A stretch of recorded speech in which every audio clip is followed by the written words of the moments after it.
నమస్తే. సాగుబడి కార్యక్రమానికి స్వాగతం. చేయాలన్న ఆలోచన ఉన్నప్పుడు చేసే ధైర్యం తోడైతే ఎవ్వరు వచ్చినా చేసే పని ఆగదు. సవాళ్లే తోడుగా అవమానాలే అండగా నిలిస్తే గమ్యం అతి చేరువవుతుంది. సవాళ్లు అవమానాలను ఎదుర్కొని అనుకున్న పనిని సాధించి చేసి చూపించాడు వరంగల్ జిల్లా అశోక్ అనే రైతు. బీఎస్సీ కంప్యూటర్స్ డిగ్రీ పూర్తి చేసి సేంద్రియ వ్యవసాయంలో సక్సెస్ అయి ఇతరులకు ఆదర్శంగా నిలుస్తున్నాడు. తనని విమర్శించిన వారికి సరైన సమాధానం చెప్పిన అశోక్ సక్సెస్ స్టోరీనే ఈరోజు మన సాగుబడిలో.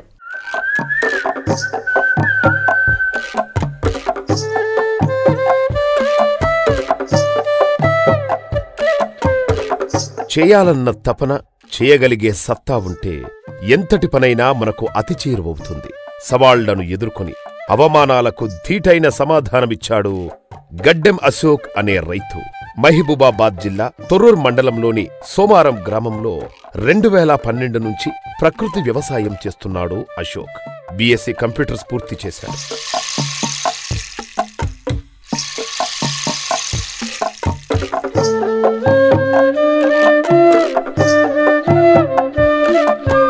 చిన్నప్పటి నుంచి అశోక్ తల్లిదండ్రులు రసాయనాలతో వ్యవసాయం చేసేవారు. డిగ్రీ పూర్తి చేసిన అశోక్ ఒకసారి హన్మకొండలోని స్పైస్ బోర్డు వారు కేరళలో నిర్వహించిన వ్యవసాయం సదస్సులో ట్రైనింగ్కు వెళ్లాడు. 2 నెలల పాటు ప్రకృతి సేద్యంపై ప్రత్యేక శిక్షణ తీసుకున్నాడు. ఆ తర్వాత తిరిగి వచ్చి సేంద్రియ వ్యవసాయాన్ని స్టార్ట్ చేశాడు. గత 2012 నుండి ప్రకృతి వ్యవసాయంలోకి వచ్చాను. ప్రకృతి వ్యవసాయం చేయకముందు నేను బీఎస్సీ కంప్యూటర్ కంప్లీట్ చేసి ఇండియన్ కార్డమమ్ రీసెర్చ్ ఇన్స్టిట్యూట్కు 2012లో సెలెక్ట్ అయ్యాను. అక్కడికి వెళ్ళిన తర్వాత వివిధ రాష్ట్రాల నుండి వచ్చినటువంటి సైంటిస్టులు కెమికల్ వాడకాన్ని తక్కువ మోతాదులో వాడాలని చెప్పేసి హెచ్చరించారు. అందులో వరల్డ్ స్పీకర్ అని నారాయణ రెడ్డి గారు బెంగళూరు నుండి వచ్చారు. ఆయన ఎలాంటి పెస్టిసైడ్స్ లేకుండా పంటలు పండించవచ్చని చెప్పాడు.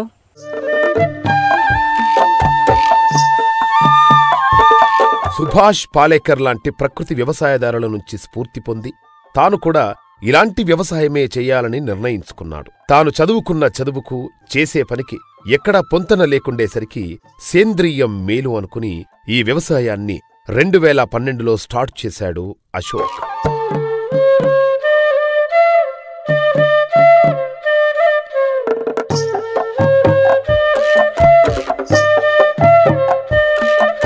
బీటీ పత్తి విత్తనాల గురించి పాజిటివ్గా చదువుకున్న అశోక్ ట్రైనింగ్లో మాత్రం దాని గురించి నెగటివ్గా విన్నాడు. దాంతో రసాయన వ్యవసాయం వేస్ట్ అని వెంటనే సేంద్రియ వ్యవసాయం చేయాలని నిర్ణయించుకున్నాడు. దాంతో తనకున్న కొద్దిపాటి భూమిలో మొదటి సంవత్సరం 2 దేశీ ఆవులతో ప్రకృతి వ్యవసాయం స్టార్ట్ చేశాడు. ప్రకృతి వ్యవసాయం చేయడానికి తనకు సేవ్ ఆర్గనైజర్ ఫౌండర్ విజయరామ్ తనకు సపోర్టుగా నిలిచారని చెబుతున్నాడు.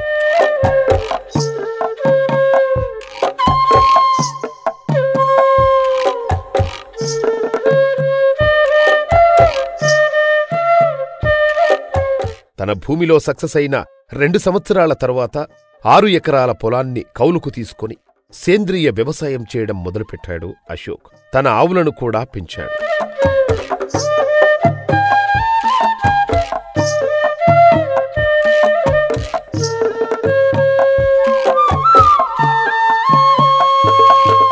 అశోక్ తనకున్న 6 ఎకరాల భూమిలో ఎక్కువగా వరి మీదే కాన్సంట్రేషన్ పెట్టాడు. తన భూమిలో 130 రకాల దేశీయ వరి వంగడాలను ప్రకృతి వ్యవసాయ పద్ధతిలో పండిస్తున్నాడు. దేశీయ వంగడాలు ఎక్కువగా నార్త్ ఇండియా నుంచి ప్రత్యేకంగా తెప్పించుకుని పండిస్తున్నాడు. వరి నాటు వేసిన ప్రతిసారి దాన్ని ఒక పంటగా కాకుండా ప్రయోగాత్మకంగా పండిస్తున్నాడు. అంతేకాదు ఇతరులతో కూడా ఈ వ్యవసాయం చేయిస్తున్నాడు.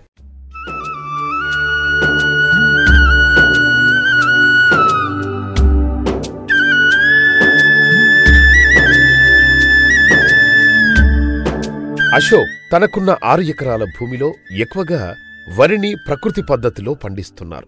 తన పొలంలో 130 రకాల దేశీయ వరి వంగడాలను పండిస్తున్నాడు.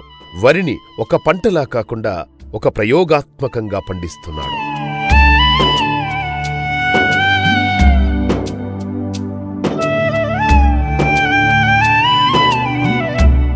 అశోక్ పండిస్తున్న ప్రతి పంట ఇతర ప్రాంతాల నుంచి తీసుకొచ్చినవే. అవి ఎక్కువగా నార్త్ ఇండియా నుంచి ప్రత్యేకంగా తీసుకొచ్చి తన పొలంలో పండిస్తున్నాడు.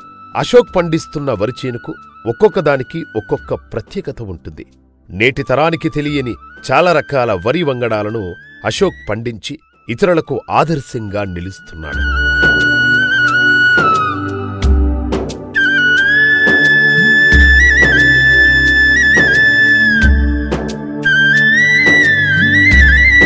మార్కెట్లో మంచి డిమాండున్న red rice, black rice, medicine rice, Narayana Kamini, Sugandha Samba, basmati, Balaji, నవరకం వరి సాగు విత్తనాలను ఇతర ప్రాంతాల నుంచి తెప్పించి ప్రత్యేకంగా సాగు చేశాడు. 3 ఎకరాల్లో సుగంధ సాంబ, 3 ఎకరాల్లో నారాయణ కామిని వేశాడు.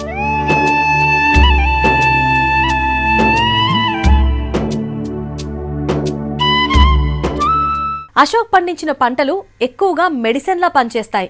ఆయన పండించిన వడ్లను బియ్యంగా మార్చి తింటే అనేకమైన రోగాలకు దూరంగా ఉండొచ్చు. షుగర్, క్యాన్సర్ లాంటి భయంకరమైన వ్యాధులు దరిచేరవు. ఇవి సైంటిఫిక్గా కూడా రుజువు కావటంతో అలాంటి వంగడాలనే ఎక్కువగా పండిస్తున్నాడు అశోక్.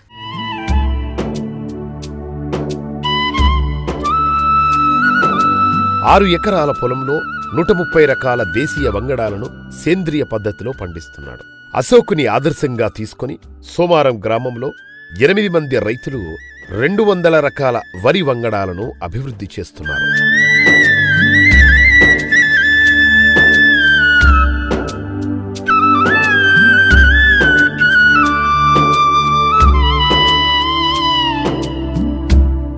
అశోక్ తన పొలంలో ఎక్కువగా బ్రౌన్ రైస్ను పండిస్తున్నాడు.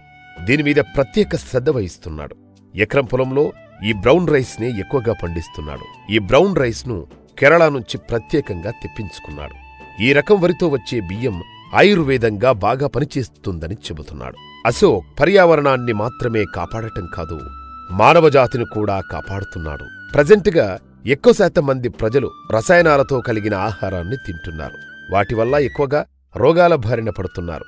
అయితే వీటన్నింటికి భిన్నంగా అశోక్ ఆయుర్వేదం, పోషకాలు ఎక్కువగా ఉన్న పంటలను పండిస్తున్నాడు. అశోక్ పండించిన పంటలు తింటే షుగర్, క్యాన్సర్ వ్యాధి, పైల్స్, నిమోనియా లాంటి వ్యాధులకు దూరంగా ఉండొచ్చంటున్నాడు.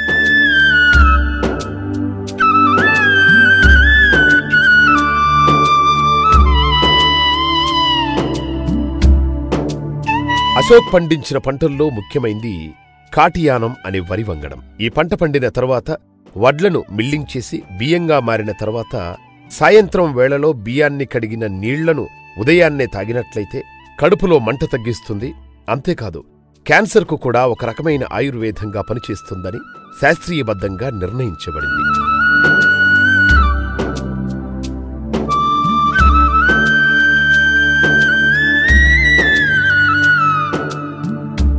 ఇక పెట్టుబడి, దిగుబడి విషయానికి వస్తే రసాయనాలతో కలిపి చేస్తున్న వ్యవసాయం కంటే ప్రకృతి వ్యవసాయంలో తక్కువ పెట్టుబడి, దిగుబడి ఎక్కువగా వస్తుంది.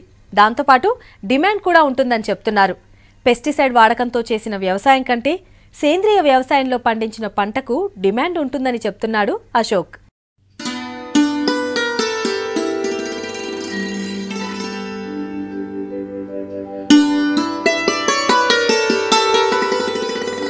ప్రకృతి వ్యవసాయంలో పెట్టుబడి తక్కువ, దిగుబడి ఎక్కువగా ఉంటుంది. అశోక్ ప్రకృతి వ్యవసాయం స్టార్ట్ చేయాలనుకున్నప్పుడు 2 దేశీయ ఆవులను కొనుగోలు చేశాడు. వాటితోనే ప్రకృతి వ్యవసాయాన్ని స్టార్ట్ చేశాడు. ఇప్పుడు ఆ ఆవుల సంఖ్య 10 వరకున్నాయి.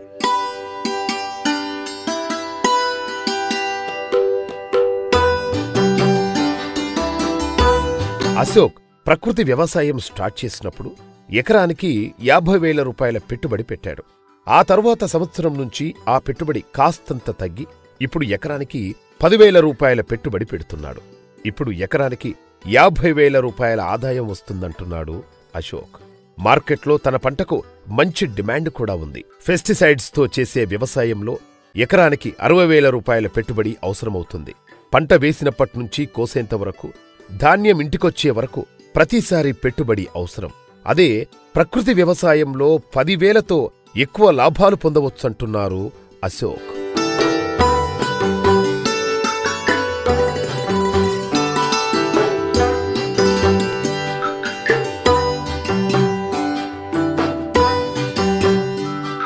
పెస్టిసైడ్స్తో చేసిన వ్యవసాయం కంటే సేంద్రియ వ్యవసాయంలో చేసే దాంట్లో దిగుబడి కాస్తంత తగ్గుతుంది.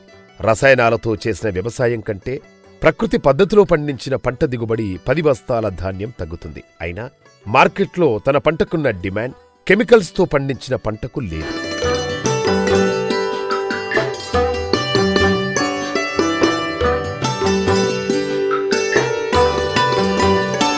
జీవామృతం, ఘనజీవామృతం, అగ్నస్త్రం, దశపర్ణ కషయం లాంటి ఎరువులను స్వయంగా తయారు చేసుకుని పొలానికి పారిస్తున్నాడు అశోక్.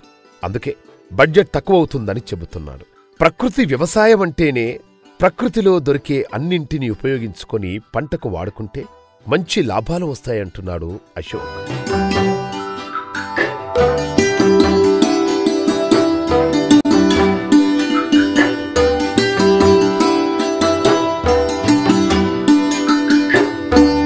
అశోక్ వరిని మాత్రమే కాకుండా పసుపు పంటను కూడా సాగు చేస్తున్నాడు. తాను సన్నరకం పసుపు పంటను సేంద్రియ పద్ధతిలో పండిస్తున్నాడు.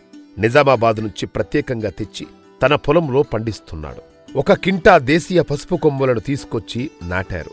ఇంతకుముందు వేసిన పంటతో మంచి లాభాలు వచ్చాయి. దాంతో వరుసగా 2వ సంవత్సరం కూడా ఈ పంటనే వేశాడు అశోక్. నేను గత సంవత్సరం పసుపు పండించాను. ఈ సంవత్సరం కూడా సన్న రకం 1 కింటా పసుపు తెచ్చి దాన్ని ఒక పీసులో 3 ముక్కలుగా కట్ చేసి బీజామృతంతో విత్తన శుద్ధి చేసి పసుపు వేస్తున్నప్పుడు ఘనజీవామృతం చల్లి ఆ తర్వాత విత్తనం వేశాను. ఇప్పటి వరకు ఈ పసుపుకు ఎలాంటి పెస్టిసైడ్స్ ఏం వాడలేదు. ప్రకృతి వ్యవసాయంలో మాత్రమే చేసాం కనుక ఈ విధంగా ఉంది. ఇప్పటికే పెస్టిసైడ్స్ వాడిన వాళ్ళకు రోగాలు వస్తున్నాయని చెప్పేసి నా దగ్గర తీసుకొస్తున్నారు. దానికి నేను అగ్ని అస్త్రం, జీవామృతం తయారు చేసి వాళ్ళకు చూపించాను. వాళ్ళ పసుపులో ఉన్నటువంటి రోగాలు కూడా తగ్గిపోయినాయి.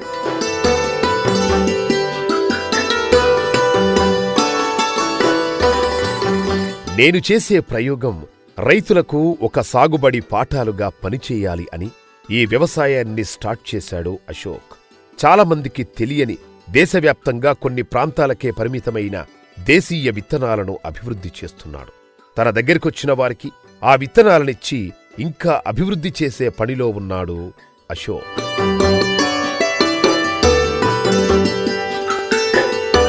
పెట్టుబడి లేని ప్రకృతి వ్యవసాయ విధానంలో ఈ రోజుల్లో రైతులు మరియు వివిధ యువకులు మల్టీ కంపెనీలకు వెళ్ళి ఒత్తిడిని భరించలేక తిరిగి గ్రామాలకు వస్తున్నారు. గ్రామాలలో ఉన్నటువంటి రైతులు కానీ యువకులు కానీ ఈ వ్యవసాయంలోకి వచ్చినట్లయితే ఆనందంగా ఒక కంపెనీ ఇచ్చే జీతానికన్నా ఈ ప్రకృతి వ్యవసాయంలో అధికంగా సంపాదించవచ్చు, హాయిగా జీవించవచ్చు, ఎలాంటి ఒత్తిడి ఉండదు. ప్రకృతి వ్యవసాయం స్టార్ట్ చేసే టైంలో ఎన్నో సవాళ్లు, అవమానాలను అన్నింటినీ ఎదుర్కొన్నాడు అశోక్. ఆ తర్వాత 2 సంవత్సరాలకు సక్సెస్ అయి తనను వేలెత్తి చూపిన వారికి ధీటైన సమాధానం చెప్పాడు. ఇప్పుడు చాలా మందికి ఒక ఆదర్శ రైతుగా మారాడు అశోక్. ఇది ఇవాల్టి మన సాగుబడి. మరో కార్యక్రమంలో మళ్ళీ కలుద్దాం. నమస్తే.